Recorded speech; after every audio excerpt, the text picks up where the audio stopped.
White phosphorus is a substance that suffocates, poisons, and burns to the bone. It is a material that instills fear and horror in anyone who knows enough about it. White phosphorus cannot be extinguished and continues to consume tissue until it is completely spent. Victims of white phosphorus have wounds that smolder, emitting smoke, and their organs can even glow in the dark. If they are unlucky enough to consume it, even their feces can emit smoke. Hearing these details, you might think that the use of such a weapon in a city should be considered a war crime. However, thanks to a legal loophole, this is not the case, and military organizations continue to use it today. In today's video, we will look at the discovery of white phosphorus, the damage caused by its civilian use, and the devastating impact of its use as a weapon. There are few weapons that can invoke as much fear as white phosphorus. To understand that the flames it creates cannot be properly extinguished, to realize that contact with white phosphorus can burn down to a person's bone, and to be aware that militaries around the world still use it, can be deeply disturbing. White phosphorus is, undoubtedly, one of the most terrifying tools in the arsenal of modern warfare. Its ability to inflict extreme suffering and long-term consequences makes it a weapon that, while technically legal, raises serious ethical questions about its use in conflicts around the world.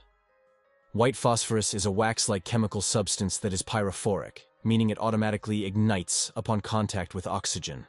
Once lit, white phosphorus burns fiercely at temperatures between 800 and 1300 degrees Celsius, and it cannot be extinguished until all the phosphorus has been consumed or it is deprived of oxygen. This property makes white phosphorus particularly dangerous, as it can continue to burn as long as there is something to consume, penetrating through skin, tissue, and muscle, all the way to the bone. Burns covering just 10% of the body can be fatal, and the danger does not cease even after the flame has been extinguished, because fragments of white phosphorus can remain in the body and later cause spontaneous reignition, posing a real threat to those treating the injuries.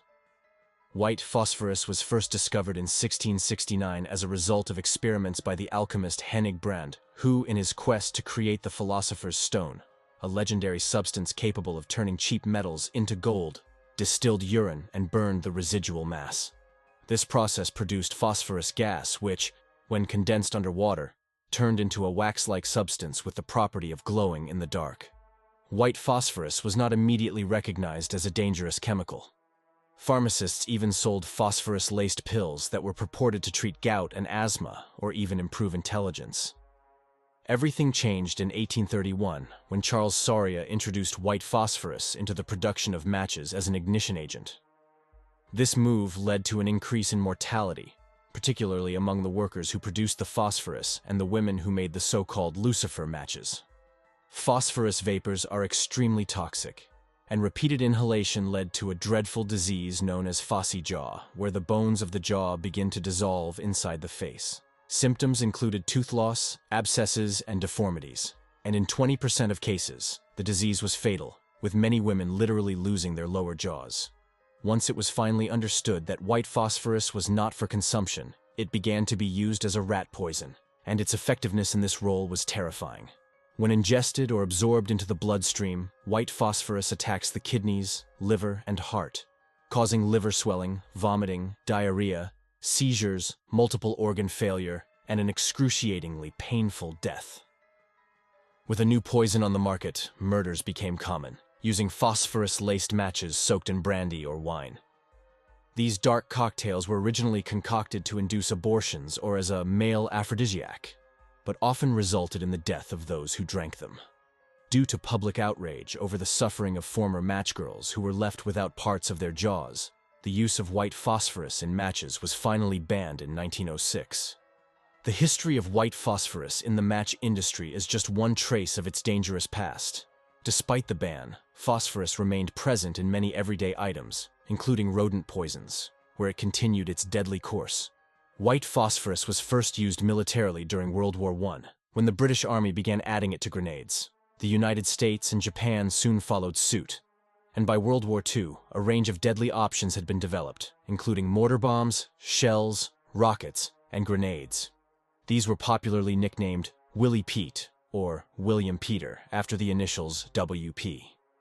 The main goal of these weapons was not necessarily to kill, but to produce as much smoke as possible. temporarily blinding opponents and allowing attackers to approach and strike from a closer distance. In addition to creating an effective smokescreen, white phosphorus smoke is also an irritant to the respiratory tract, causing coughing and pain. However, the real horror begins when fragments of white phosphorus scattered in the air fall onto human skin. This substance is sticky and almost impossible to remove from the skin after contact. In military conditions, soldiers are advised to quickly remove phosphorus particles with a knife, because if it remains in the flesh, phosphorus will continue to burn until it is completely consumed or deprived of oxygen. Typically, this is achieved by covering the wound with water or mud. But as soon as these are removed, the phosphorus can spontaneously reignite, sometimes even weeks later.